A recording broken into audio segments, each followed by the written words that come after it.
Did you know forests can create their own rain? It's a fascinating process that sustains entire ecosystems. Trees act like giant water pumps. Through a process called transpiration, they draw water from the soil and release it as vapor into the air.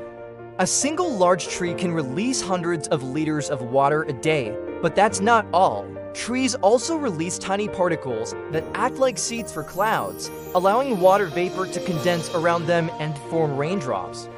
This creates massive flying rivers of moisture in the atmosphere, transporting water across continents.